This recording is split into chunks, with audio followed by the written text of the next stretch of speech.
Good morning students. तो अब तक के लास्ट वीडियोज में हमने कवर किया था मैक्सवेल करंट सर्कुलेटिंग लॉ, जिसको हम लोग mesh oblique loop current method कहते हैं। ठीक, आज के नेक्स्ट वीडियोज में हम लोग डिस्कस करेंगे अगला थ्योरम, जिसको कहते हैं सुपरपोजिशन थ्योरम। तो इस थ्योरम को जिन्होंने भी खोजा उन्होंने एक स्टेटमेंट दिया। उन्होंने बताया कि यदि कोई हमारे पास लीनियर बाइलेटरल कॉम्प्लेक्स नेटवर्क है और उसमें दो या दो से ज़्यादा क्या लगे हुए हैं, एनर्जी सोर्सेज लगे हुए हैं, दो या दो से ज़्यादा एनर्जी सोर्सेज लगे हुए हैं, तो दोनों एनर्जी सोर्स या तो करंट हो, या तो वोल्टेज हो, या करंट वोल्टेज, मतलब किसी भी फॉर्म में हो। तो किसी एक पर्टिकुलर ब्रांच में जो भी धारा प्रभावित होगी वो उन धाराओं के बीच गति योग के बराबर होगी जो भिन्न स्रोतों से चलेगी एक बार में एक करके। ठीक, एक बार में एक स्रोत से जो चलेगी उस स्रोत से फिर अगली बार में जो दूसरे स्रोत से चलेगी उस करंट के, और तीसरी बार में जो अगले स्रोत से चलेगी उस करंट के बीच गति योग के बराबर, जिसको इस तरीके से यहाँ पे कहा गया है।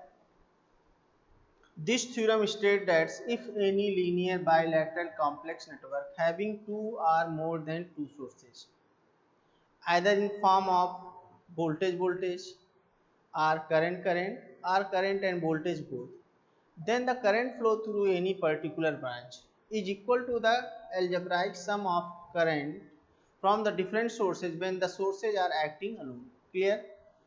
फिर से एक बार आप लोगों को बोल दिया जा रहा है, सब बता दिया जा रहा है। क्या बताया जा रहा है कि if any linear bilateral complex network having two or more than two sources, then the current having two or more than two sources, either current or voltage or both.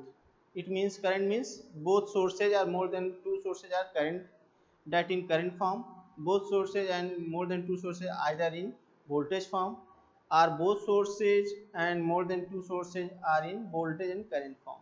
ठीक, तो यहाँ बताया जा रहा है if any linear bilateral complex network having two or more than two sources either in current or in voltage or in both form, then the current flow through any particular branch is equal to the algebraic sum of all current from the different sources when the sources are acting alone. ठीक, एक बार यहाँ लिख भी दिया जा रहा है ताकि आप लोग पढ़ लें।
ये हमारा स्टेटमेंट है, ठीक।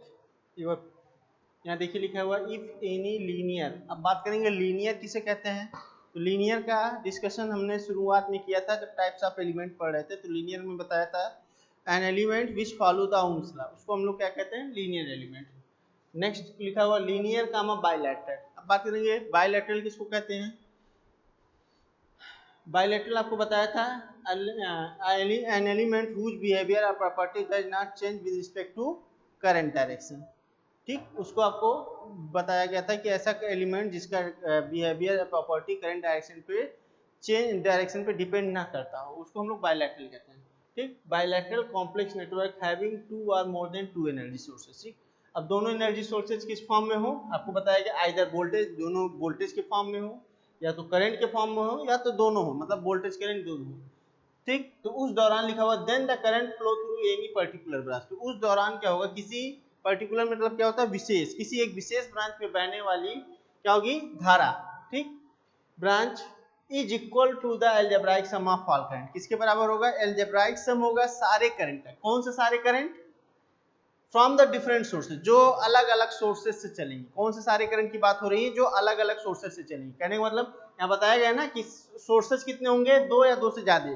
तो अगर एक 10 वोल्ट का है तो 10 वोल्ट वाले वोल्टेज सोर्स से कितना करंट चल रहा है, एक 5 वोल्ट का है तो 5 वोल्ट वाले करंट वोल्टेज सोर्स से कितना चल रहा है। अगर एक आपका 50 एम्पियर का करंट सोर्स भी लगा हुआ है तो उस 50 एम्पियर के करंट सोर्स से उस पर्टिकुलर ब्रांच के लिए कितना करंट चल रहा है, उनका जो अलजेब्राइक सम होगा, ठीक, उसके बराबर होगा। कब होगा, when the sources are acting alone, ठीक। ये सारे करंट मिलेंगे कब आपको, जब एक बार में एक सोर्स कार्यरत होगा, ठीक, तब मिलेगा। अब फॉर एग्जांपल आपको हम बता दें कि मान लीजिए जैसे एक क्वेश्चन लगा हुआ है, यहाँ पे इस तरीके से सर्किट डायग्राम बना हुआ है।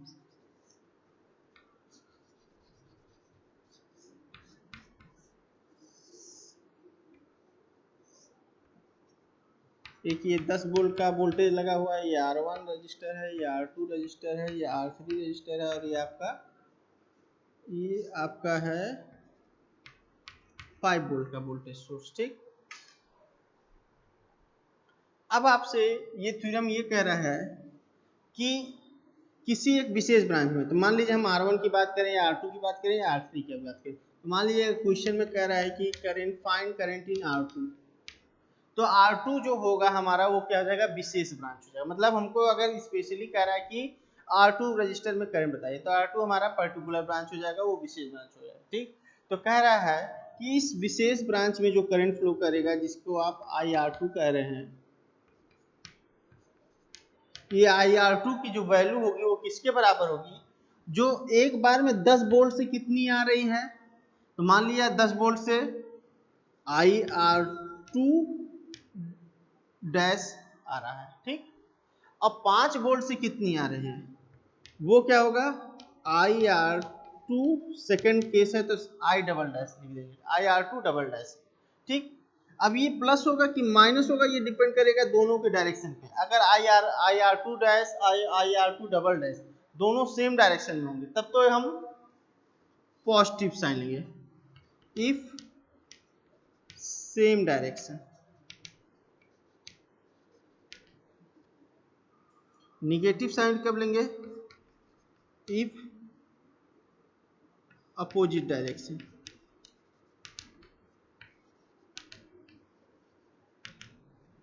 क्लियर है। IR2 जो यहाँ पे फ्लो करेगा, ये कौन सा करंट है,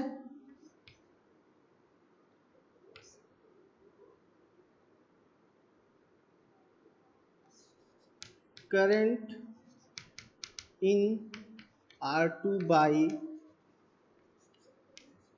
10 वोल्ट, ठीक। और ये कौन सा करंट है, current in R2 by 5 volt, ठीक। जो current in R2 by 10 volt है, जिसको हम IR2 डैश कर रहे हैं, और जो current in R2 by 5 volt है, जिसको हम IR2 डबल डैश कर रहे हैं। तो जो इनका अलजेब्राइक सम होगा, जी हाँ बताया गया ना, इक्वल टू द अलजेब्राइक सम, इनका जो अलजेब्राइक सम होगा, तो अलजेब्राइक सम में बीच में प्लस भी आ सकता है, माइनस आ सकता है। प्लस कब आएगा? जब दोनों का डायरेक्शन सेम होगा। माइनस कब आएगा? जब दोनों एक दूसरे के अपोजिट डायरेक्शन में होंगे। तो इस तरीके से जो इनका अलजेब्राइक सम होगा उसके टोटल के बराबर ये हमारा IR2 होगा। ये थ्योरम ये कहता है। ठीक, तो अब बात करेंगे कि इसको यूज कैसे करेंगे, इसकी एनालिसिस कैसे करेंगे स्टेप बाय स्टेप। तो यहाँ पे लिखा हुआ है when the sources are, last line लिखा है, देखिए लिखा है कि when the sources are acting alone. तो जब सोर्सेज एक बार में एक काम करेगा तभी आप ये पता कर पाएंगे कि 10 वोल्ट से R2 में कितना जा रहा है। जब दूसरे बार में केवल 5 वोल्ट काम करेगा तब आप ये पता कर पाएंगे कि 5 वोल्ट से R2 में कितना जा रहा है जाएगा। अगर आपका तीसरा कोई है, अगर मान लीजिए 50 एम्पियर का करंट सोर्स है, तो जब उसको वो केवल एक्टिव होगा तब आप ये पता कर पाएंगे कि उस 50 एम्पियर से उस R2 रजिस्टर में कितना करंट जा रहा है। क्योंकि पहले आपको ये जानने की कोशिश करना है इसमें कि एक सोर्स से उस पर्टिकुलर ब्रांच में कितना करंट जा रहा है। फिर आपको फाइनली ये देखना है कि जो अलग अलग सोर्सेज से आपने करंट निकाले हैं, जैसे मान लीजिए यहाँ 2 सोर्सेज हैं तो यहाँ पे 2 करंट निकालेंगे, यहाँ 3 सोर्सेज आएंगे वहाँ 3 करंट निकालेंगे, जहाँ 4 सोर्सेज आएंगे वहाँ 4 करंट निकालेंगे। तो जो अब आपको लास्ट में ये देखना है कि जो अलग अलग सोर्सेज से करंट निकाला हुआ है आपने, जैसे मान लीजिए इस केस में हमने एक IR2 डैश निकाला, एक IR2 डबल डैश निकाला है, तो ये किस सोर्स से है? 10 वोल्ट से है, और ये किस सोर्स से है? ये 5 वोल्ट से। तो लास्ट में ये देखना है कि दोनों का डायरेक्शन क्या है। अगर दोनों का डायरेक्शन सेम है तो उसको हम ऐड कर लेंगे, अगर दोनों का डायरेक्शन अपोजिट है तो उसको सब्ट्रैक्ट कर देंगे। ठीक, तो अब इसमें स्टेप्स कैसे लेना है यहाँ पे बात कर लें। ठीक, तो स्टेप्स की पहले यहाँ बात कर लेते हैं, फिर आगे डिस्कशन करते हैं।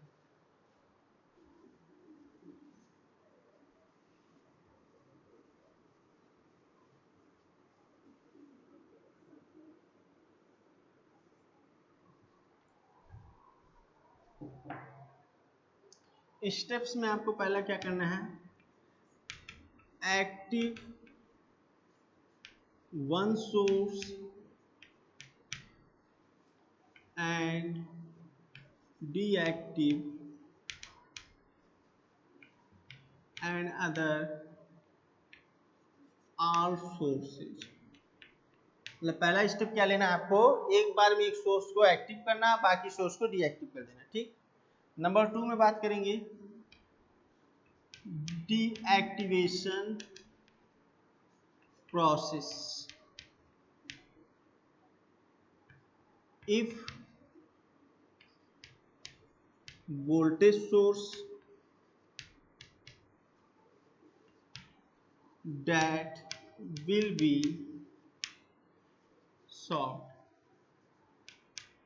short in the sense प्लेटों को मिला देना है।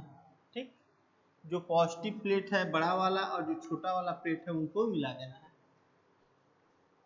नंबर 2, इफ करंट सोर्स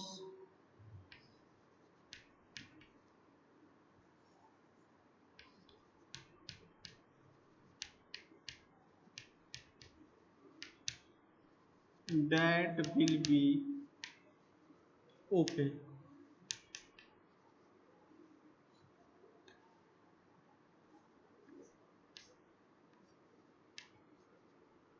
ठीक, number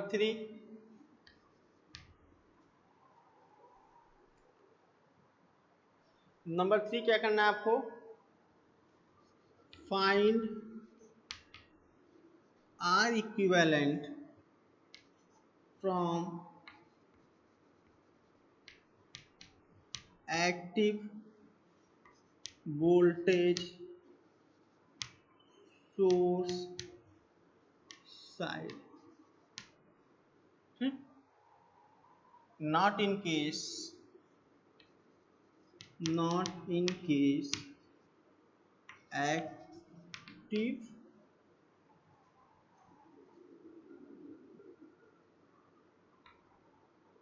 active current source side। Clear. Number 4 की बात करेंगे,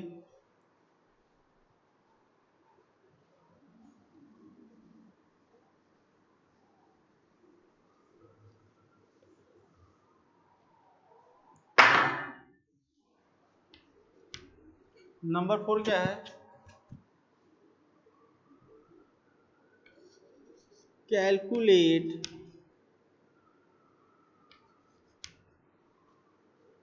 supply current from active voltage source side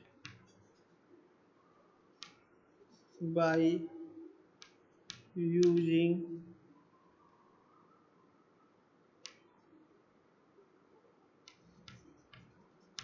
Ohm's law. By using Ohm's law. Ohm's law क्या कहता है? I is equal to V by R. R क्या use करेंगे? जो इस स्टेप में आप R इक्विवेलेंट निकालेंगे उसको यहाँ यूज करेंगे. ठीक, यहाँ पे भी लिखेंगे not in case active current source side. Clear है? इसको आप कब नहीं लेंगे? चौथे स्टेप को, जब आप करंट सोर्स को एक्टिव करेंगे. ये आपको अंडरलाइन कर दिया जा रहा है ताकि आपका विशेष ध्यान यहाँ पे जाए कि स्टेप 3 और 4 आपको किस नहीं लेना है. स्टेप 3 और 4 किस केस में? जब not in case active source side, मतलब जब आप करंट सोर्स को एक्टिव करेंगे तो स्टेप 3 नहीं लेंगे, मतलब आर इक्विवेलेंट को फाइंड नहीं करेंगे. और एक्टिव जब करंट सोर्स करेंगे तो और क्या नहीं करेंगे? कैलकुलेट नहीं करेंगे करंट फ्रॉम द वोल्टेज. ठीक, नेक्स्ट स्टेप पे चलेंगे. नेक्स्ट स्टेप क्या कह रहा है? फाइंड करंट या calculate current, calculate current in that particular branch. ठीक, by using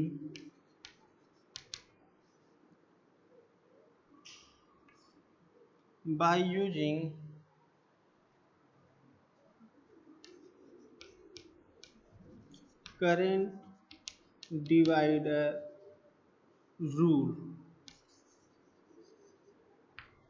If if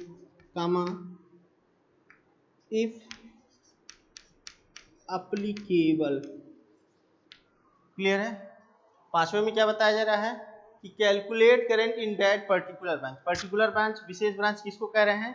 particular branch, विशेष ब्रांच हम उसको कह रहे हैं जहाँ पे करंट आपसे पूछा गया है.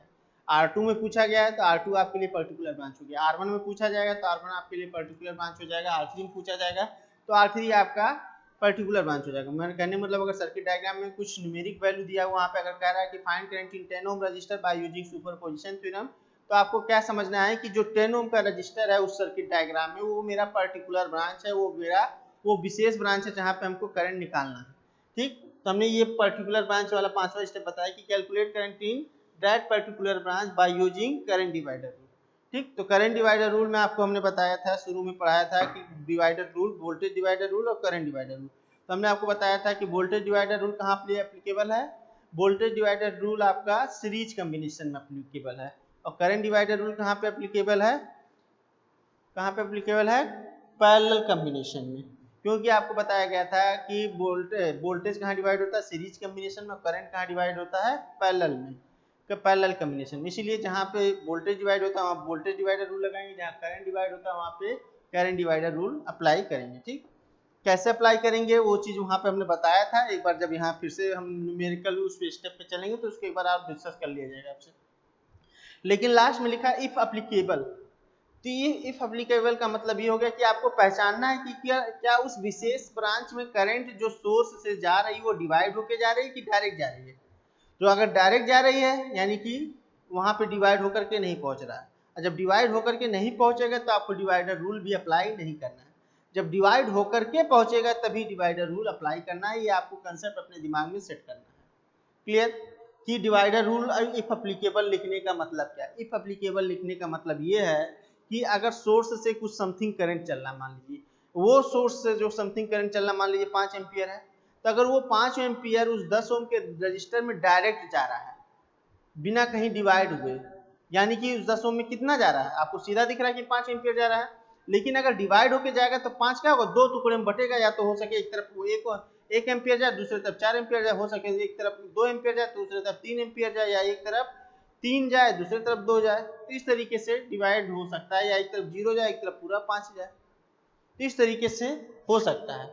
ठीक, तो आपको पहले पहचानना है कि अगर डिवाइड होकर के जा रहा है तभी डिवाइडर रूल एप्लीकेबल है। ठीक, नेक्स्ट स्टेप, जगह कम होने की वजह से फिर से इसके आगे बढ़ाया जा रहा है। ठीक, तो 5 तक हो गया, अभी इसको हम 6 कर दे रहे। जो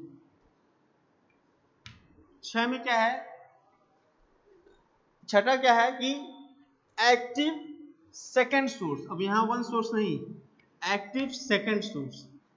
ठीक, सेकेंड सोर्स मतलब अगर दो लगे थे, एक 5 वोल्ट का, एक 10 वोल्ट का, तो आप क्या करेंगे, पहले बार में अगर 5 वोल्ट का एक्टिव किए थे तो निकाल लिए पूरा प्रोसेस कि कितना करंट जा रहा है पर्टिकुलर। अब आप 10 वोल्ट को एक्टिव करेंगे और लिखा and deactive another all sources. ठीक, नंबर 7 की बात करेंगे हम लोग अगर, तो नंबर 7 हम यहाँ पे लिख दे रहे हैं बगल में। ठीक, नंबर 7 क्या है, रिपीट स्टेप 2 टू स्टेप 5। मतलब ये 2 से 3 4 5 ये स्टेप आपको रिपीट करना है। रिपीट करने का मतलब कि अगले स्टेप में आपको ये देखना है कि जो दूसरा सोर्स अगर वोल्टेज है तो डीएक्टिव करते टाइम हम लोग क्या कर लेंगे, शॉर्ट कर लेंगे। करंट सोर्स दिख रहा है तो डीएक्टिव करते टाइम उसको ओपन कर लेंगे। फिर अगले स्टेप में क्या करेंगे, अगर वोल्टेज सोर्स को एक्टिव किया है तो आर इक्विवेलेंट निकालेंगे, अगर करंट सोर्स को एक्टिव किया है तो कुछ नहीं करेंगे, स्टेप 2 स्टेप 3 नहीं लेंगे। फिर अगले स्टेप में, चौथे स्टेप में क्या करना है, अगर वोल्टेज सोर्स को एक्टिव कर रखा है तो उस वोल्टेज सोर्स से प्रेजेंट केस में उस सर्किट के लिए कितना करंट चल रहा है वो निकाल लेंगे ओम्स लॉ का यूज करते हुए। अगर करंट सोर्स एक्टिव किए हैं तो उस चौथे स्टेप को भी नहीं लेंगे। फिर अगला स्टेप, पांचवा स्टेप क्या कर रहा है, calculate current in that particular branch by using current divider rule if applicable. तो इस तरीके से 5 तक कर लेंगे। Calculate algebraic sum of all currents from all different sources।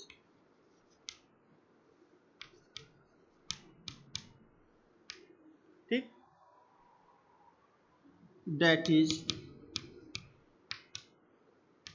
total current in that particular branch। ठीक, अगला स्टेप में क्या बताया जा रहा है कि calculate algebraic sum of all current from all the different sources. तो मतलब जो जितने भी डिफरेंट सोर्सेज थे, मान लीजिए दो ही अगर हम बात करें, 5 वोल्ट और 10 वोल्ट, तो अगर 5 वोल्ट से कितना गया उसको, और 10 वोल्ट से कितना गया उस पर्टिकुलर बार में, उसको क्या कर लेंगे, उन दोनों को देखते हुए क्या कर लेंगे, उनका अलजेब्राइक सम ले लेंगे। अलजेब्राइक सम लेने से पहले हमने अभी यहाँ बताया था फिगर बना करके, अलजेब्राइक सम लेने से पहले आपको ये ध्यान देना है कि बीच में प्लस लगेगा दोनों वैल्यूज में या बीच में माइनस लगेगा दोनों वैल्यूज में, वो आप डिसाइड करेंगे दोनों करंट के डायरेक्शन। अगर दोनों करंट का डायरेक्शन सेम हो तो प्लस लेंगे, अगर दोनों करंट का डायरेक्शन अपोजिट हो तो माइनस लेंगे। मान लीजिए दो के जहाँ 3 सोर्सेज दिए हैं या 4 सोर्सेज दिए हुए हैं, तो वहाँ 4 सोर्सेज में क्या हो रहा है कि 4 बार आपने करंट कैलकुलेट किया, मतलब 4 सोर्सेज हैं, जो 4 डिफरेंट करंट सोर्सेज कैलकुलेट करेंगे। मान लीजिए पहला आपका हो जाएगा, जो पहले सोर्स से निकालेंगे वो आपका IR2 डैश, दूसरे सोर्स से जो निकाले आपका IR2 डबल डैश, फिर तीसरे से जो निकाले आप IR2 ट्रिपल डैश, और चौथे से जो निकाले आप IR2 फोर डैश। ठीक, इस तरीके से जो करंट निकाला। अब इनका डायरेक्शन आप कैसे देखेंगे, तो इनके डायरेक्शन में क्या करेंगे आपको कि अगर 3 का डायरेक्शन सेम है और चौथे का डायरेक्शन अपोजिट है, तो जो 3 डायरेक्शन सेम है उनको आप ऐड कर लेंगे, जो चौथा डायरेक्शन अपोजिट है उसको आप सब्ट्रैक्ट कर लेंगे। अगर 2 डायरेक्शन सेम है, 2 अपोजिट है, तो 2 को ऐड कर लेंगे, चौथे बाकी 2 को सब्ट्रैक्ट कर लेंगे। ये प्रोसेस है। तो इस तरीके से टोटल करंट आपका निकल आएगा। ठीक, ठीक, तो इस तरीके से आपको कर लेना है। तो फिर से आपको रिवाइज करा दिया जा रहा है स्टेप्स कैसे लेने हैं। नंबर वन, आपको जब भी आपको सुपरपोजिशन थ्योरम से किसी भी सर्किट की एनालिसिस करनी होगी तो नंबर वन आपको ये पहले ये फिर से सुन लेंगे स्टेटमेंट क्या कहता है। स्टेटमेंट ये कहता है यदि कोई लीनियर बायलैटरल कॉम्प्लेक्स नेटवर्क है, उसमें दो से ज़्यादा सोर्स लगे हैं, दोनों सोर्सेज क्या हो, या तो वोल्टेज हो, या तो करंट हो, या वोल्टेज करंट दोनों हो, तो किसी एक विशेष ब्रांच में जो धारा बहेगी, ठीक, वो क्या होगी, उन धाराओं के बीच गलती योग के बराबर होगा जो अलग अलग सोर्सेज से एक बार में चलेंगी। ठीक, अब बात करेंगे कि अलग अलग सोर्सेज से एक बार में चलेंगी कब, कैसे। तो जब अलग अलग सोर्सेज से एक बार में चलेंगी तब जब आप एक सोर्स को एक टाइम में एक्टिव करेंगे, बाकी टाइम डीएक्टिव करेंगे। तो अब स्टेप्स की बात करें तो यहाँ स्टेप वन था, तो स्टेप वन में हमने आपको बताया था कि एक्टिव वन सोर्स मतलब जो भी 3-4 दिए उसमें से किसी एक को एक्टिव कर लेंगे, या तो active first source and deactive another all. आपको मान लेना है कि किसी एक को फर्स्ट मान लेना है, किसी को सेकंड, किसी को थर्ड, किसी को फोर्थ मान लेना है। तो एक एक कर करके आपको एक्टिव करना है, मतलब पहले active first source and deactive another all. Deactive another में दो वोल्टेज, मतलब अगर तीनों जो सोर्सेज हैं उनमें से क्या है, 3 वोल्टेज सोर्स है, एक करंट सोर्स है। ठीक, तो आपने फर्स्ट वाला वोल्टेज सोर्स है तो डीएक्टिव अनदर ऑल में मतलब बाकी के तीन जो सोर्सेज बचे उनको डीएक्टिव करना है। तो बाकी की 3 में क्या है, 2 वोल्टेज सोर्स है, करंट सोर्स है। तो वोल्टेज सोर्स दिखेगा तो आप दोनों पॉजिटिव प्लेट को और निगेटिव प्लेट को मिला देंगे, शॉर्ट कर देंगे। अगर आपको करंट सोर्स दिखेगा तो दोनों के टर्मिनल को आप, करंट सोर्स का जो टर्मिनल उसको हम ओपन कर देंगे। ठीक, नंबर 3 में क्या बताया गया कि जिस भी वोल्टेज सोर्स को आपने एक्टिव कर रखा है उस साइड से हम लोग आर इक्विवेलेंट निकाल लेंगे। और आर इक्विवेलेंट निकालने टाइम हमको ये भी ध्यान देना है कि अगर हमने करंट सोर्स को एक्टिव कर रखा है तो ये स्टेप्स नहीं लेना है, स्टेप नहीं लेना है। फिर चौथा स्टेप ये बताया जा रहा है कि calculate current from the active voltage source side. Active voltage source side से कितना करंट चल रहा है वो निकाल लेना ओम्स लॉ का यूज करते हुए, और ये प्रोसेस आपको तब नहीं करना है जब करंट सोर्स को एक्टिव करेंगे। पांचवा स्टेप क्या कह रहा है, पांचवा स्टेप ये कह रहा है कि calculate current in that particular branch by using current divider rule. Current divider rule का यूज करते हुए उसमें हम क्या निकाल लेंगे, आपका वो पर्टिकुलर ब्रांच में करंट निकालेंगे। लेकिन ये तभी करेंगे जब वो अप्लीकेबल हो। अप्लीकेबल हो क्या मतलब, अप्लीकेबल है कि नहीं है इसकी पहचान कैसे करेंगे आप, कि अगर सोर्स से करंट डायरेक्ट जा रहा है तब वहां पे करंट डिवाइडर रूल अप्लीकेबल नहीं है, लेकिन अगर सोर्स से जो करंट चल रहा है उन रजिस्टर्स में, उन पर्टिकुलर रजिस्टर्स में डिवाइड होकर के जा रहा है तो वहां पे आपका करंट डिवाइडर रूल अप्लीकेबल है। नेक्स्ट स्टेप, सातवां स्टेप आपको क्या बताया जा रहा है कि इसी स्टेप, पांचवें के बाद छठा स्टेप क्या बताया जा रहा है कि active second source and deactive another all source. अब आपको क्या करना है, सेकंड सोर्स को एक्टिव कर देना, बाकी सारे सोर्स को डीएक्टिव कर देना। डीएक्टिव करते टाइम आपको फिर से ये ध्यान देना है कि वोल्टेज सोर्स है तो शॉर्ट कर दीजिएगा, करंट सोर्स है तो ओपन कर दीजिएगा। ठीक, सातवें स्टेप में क्या बताया जा रहा है, रिपीट स्टेप 2 to 5, मतलब इसको आपको रिपीट करना है 2 से 3 तक, 3 से 4, 4 से 5 तक रिपीट कर लेना है। फिर फाइनली आपको अनदर सोर्स से कितना करंट चल रहा है उस पर्टिकुलर बनाना निकाल लेंगे।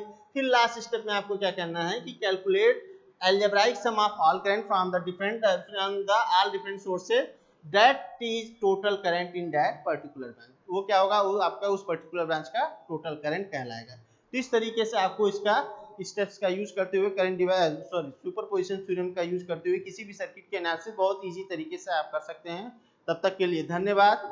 अब थैंक यू, तब तक के लिए धन्यवाद, थैंक यू। अब अगले वीडियोज में हम लोग डिस्कस करेंगे इस स्टेप्स पे आने वाले न्यूमेरिकल प्रॉब्लम्स किस तरीके से आते हैं और उन प्रॉब्लम्स को आप कैसे बहुत ही इजीली हैंडल कर सकते हैं। उन सारी चीज़ों को देखते हुए अगले वीडियोज में डिस्कस किया जाएगा। धन्यवाद।